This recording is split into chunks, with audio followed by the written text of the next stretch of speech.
안녕하십니까. 동국대학교 산업시스템공학과 데이터기술경영연구실의 송영철입니다.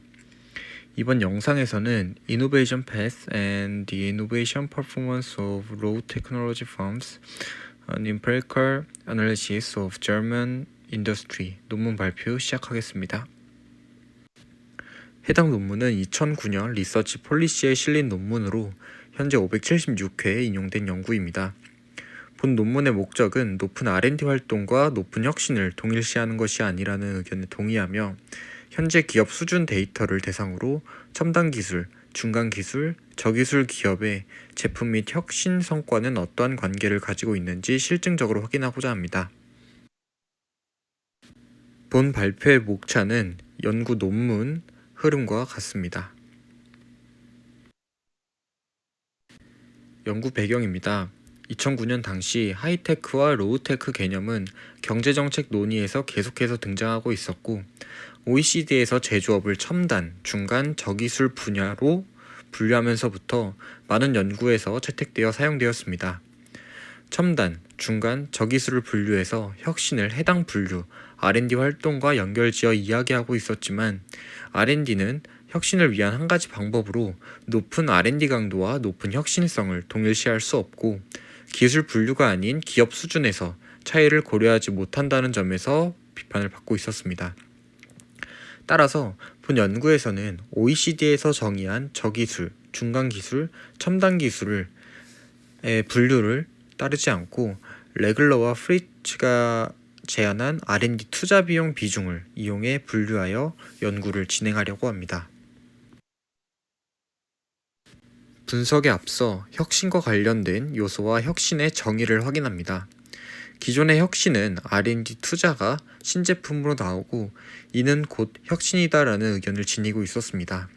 다만 이후 혁신은 비선형적이고 복잡하며 다단계 프로세스로 이루어져 있거나 비기술적 형태의 혁신도 혁신의 형태로 인식할 수 있다는 주장들이 나오고 있습니다.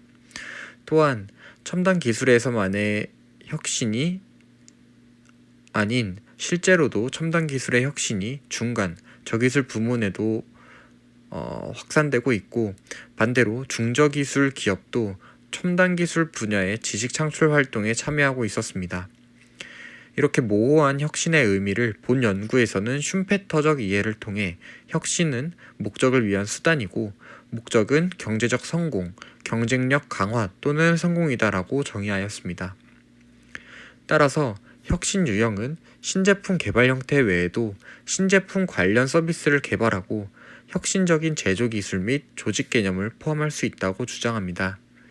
이러한 개념에서 본 연구에서는 제품 혁신과 프로세스 혁신을 구분하여 혁신 활동을 표현합니다. 본 연구에서 활용할 혁신과 관련된 요소들은 다음과 같습니다. 아래 표에서 보이는 1과 2는 제품 관점에서의 혁신 성과를, 3, 4, 5는 프로세스 관점에서의 혁신 성과를 나타냅니다. 계산 방법으로 신제품 매출 비중과 서비스 매출 비중의 경우 신제품 및 최근 3년간의 서비스 매출의 비중을 비율로 계산하고 노동 생산성은 매출액을 직원 수로 나눈 금액을, 제작업 폐기율은 제조 산출물로 폐기되거나 제작업되어야 하는 제품의 평균 비율을, 생산 리드 타임은 제품을 생산하기 위한 평균 제조 시간으로 계산합니다.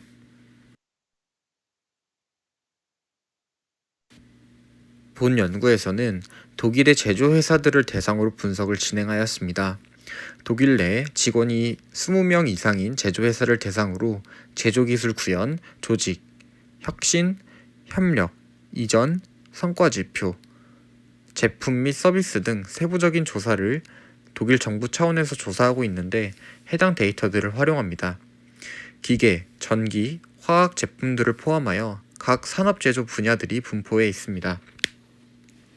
기존의 OECD에서 구분한 저기술, 중간기술, 첨단기술 부문과 레글러와 프리츠가 제안한 저기술, 중간기술, 첨단기술 기업을 비교한 결과 절반 정도만 일치하였고 R&D 강도가 혁신 성과에 미치는 영향은 기업 차원에서 수행될 필요성을 확인하였습니다.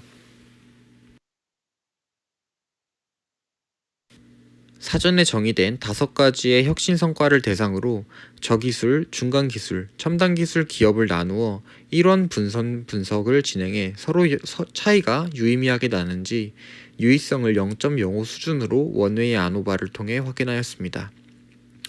제품 관점에서 새로운 서비스 및 신제품 판매와 관련하여 저기술은 중간기술 및 첨단기술 기업보다 낮은 성과를 보이고 있고, 중간기술 기업은 제품 혁신 성과 측면에서 첨단기술 기업보다 낮은 성과를 보였습니다.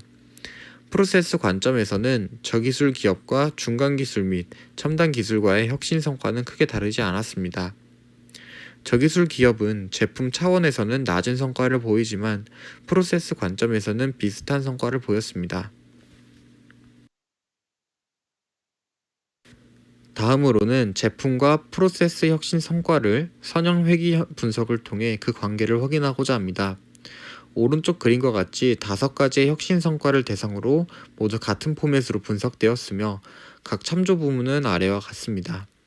섹터는 각 제조 부문을 나타내며 의료 정밀 및 광학기기 제조업체를 기준으로 분석을 진행하였습니다. 컴플렉시티는 제품의 복잡도를 나타내며 중간 수준의 제품 복잡도를 기준으로 설명하였습니다. 배치 사이즈는 제조업체 내 배치 사이즈를 말하며 중간 1000ppm 이하를 기준으로 분석을 진행하였습니다. 프로덕트 디벨롭먼트는 제품 개발 유형을 말하며 대체 가능한 기본 프로그램을 기준으로 분석하였습니다. R&D 익스펜디처는 연구 개발 비중을 말하며 저기술 기업을 기준으로 분석을 진행을 하였습니다. 신제품 판매 점유율의 선형회귀 분석 결과입니다. 전형적인 첨단 산업 분야인 의료, 정밀, 광학기기와 다른 제조 분야에서의 신제품 매출 비중은 큰 차이가 없으며, 이는 기업의 부문별 소속은 제품 혁신 성과에 큰 영향을 미치지 않음을 보입니다. 복합 제품 제조사의 경우 신제품 매출 비중이 현저히 높고, 고객의 사양에 따라 제품을 개발하는 기업의 경우 제품 혁신에서 더 나은 성과를 내고 있었습니다. 이는 제품 혁신의 가장 성공적인 기업은 제품을 높은 강도로 맞춤화하고 복잡한 제품을 제공하는 경향을 보입니다. 수출 지향성과 제품 혁신 성과는 긍정적인 관계로 확인되는데, 이는 국제 시장에서 경쟁하는 기업은 일반적으로 경쟁력을 유지하기 위해 혁신적인 제품을 지속적으로 출시하고 있음을 시사합니다. 새로운 서비스 매출 점유율의 선형회귀 분석 결과입니다. 고무 및 플라스틱 산업의 경우 의료 및 광학기기 제조에 비해 서비스가 더 중요한 역할을 하고 있음을 보이고, 복잡한 제품과 숙련된 인력이 고용된 회사의 경우 긍정적인 영향을 미치고 있음을 확인하였습니다. 복잡한 제품의 경우 복잡성 정도와 관련된 고객과의 직접적인 서비스를 제공하고 유지하고 있기 때문으로 제조업체에서의 서비스 필요성이 반영된 것으로 보입니다. 반면 기업 규모는 부정적인 영향을 미치고 있음을 보입니다. 이는 소규모 기업이 고객과 더 가까워지며 긴밀한 협력을 통해 서비스가 개발되는 것과 관련이 있을 수 있는데, 이는 서비스 혁신에 있어 성공할 가능성을 보여줍니다. 프로세스 혁신 형태인 노동 생산성의 선형회귀 분석 결과입니다. 전통적인 저기술 부문인 섬유 산업만 의료 제조 산업보다 현저히 낮은 노동 생산성을 보이고, 화학 제조 산업의 경우에는 의료 제조 산업에 비해 높은 노동 생산성을 보입니다. 단순한 제품 제조 업체 또는 대량 제품 제조 업체가 참조 부문보다 노동 생산성이 훨씬 높았는데, 제품 개발 중 생산에 적절한 개발 및 구성을 가능케 하고 표준 프로그램용 제품을 개발하는 회사에서 조직화하기 더 쉽기 때문으로 사료됩니다. 기업 수출 비중이 노동 생산성과 양해의 상관관계를 보이고 있습니다. 이는 국제적으로 경쟁력 있는 가격을 달성하기 위해 생산 현장에서 효율적인 생산을 실현해야 하기 때문으로 보입니다. 노동 생산성의 경우에는 저기술, 중간기술, 첨단기술 기업의 차이는 없음을 보여줍니다. 제작업과 폐기율의 선형회귀 분석 결과입니다. 섬유 및 가죽 제품 제조업체는 프로세스 품질이 낮은데, 이는 주로 수동으로 수행되고 있는 산업 분야이기 때문입니다. 개별 부품이 없는 제품과 대량 생산 기업은 자본 집약적인 방법으로 수행되기에 수동 프로세스를 최소화하여 인간의 실수를 줄이고 있기 때문에 폐기율이 현저히 낮습니다. 또한 생산이 표준화되어 있다면 개발 프레임워크를 구성하기 더 쉽고 고장 위험과 품질 문제를 줄일 수 있기 때문에 표준 프로그램을 위해 제품을 개발하는 회사는 제품 개발 프로세스에서 변화가 있거나 고객 사양의 비율이 높은 회사보다 더 높은 프로세스 품질을 보이고 있습니다. 마지막으로 생산 리드 타임에 대한 선형회기 분석 결과입니다. 기계 부문의 기업이 참조 부문과 비교할 때 생산 리드 타임이 길었고 복잡한 제품 제조업체는 덜 복잡한 제품 제조업체보다 생산 리드 타임이 상당히 긴 것을 확인하였습니다. 같은 이유로 고객 사양에 따라 제품을 개발하는 기업은 생산 리드 타임이 길고 표준 프로그램을 개발하는 기업은 생산 리드 타임이 짧았습니다. 수직적 통합 정도는 제조 리드 타임이 길어지는 것과 긍정적인 상관관계를 가졌는데 생산 범위가 깊어질수록 더 많은 생산 프로세스가 포함되기 때문입니다. 생산 리드 타임에서도 저기술, 중간기술, 첨단기술 기업 간의 평균 생산 리드 타임과 유의한 상관관계는 없는 것으로 나타났으며 모든 기업들이 비슷한 생산 속도를 경험하고 있음을 확인하였습니다. 결론입니다. 본 연구에서는 실증적 분석을 통해 R&D 강도와 혁신과의 관계를 기업 수준에서 분석해야 함을 보여주었고 혁신 성과에 대해서 저기술 기업은 제품 관점에서는 중간기술과 첨단기술 기업에 비해 약한 성과를 보이지만 프로세스 혁신의 경우 차이가 없음을 확인하였습니다.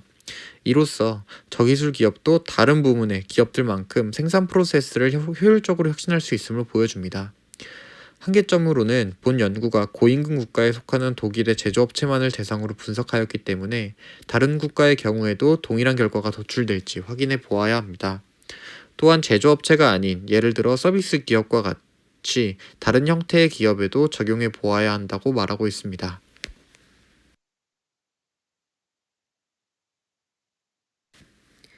발표 마치겠습니다.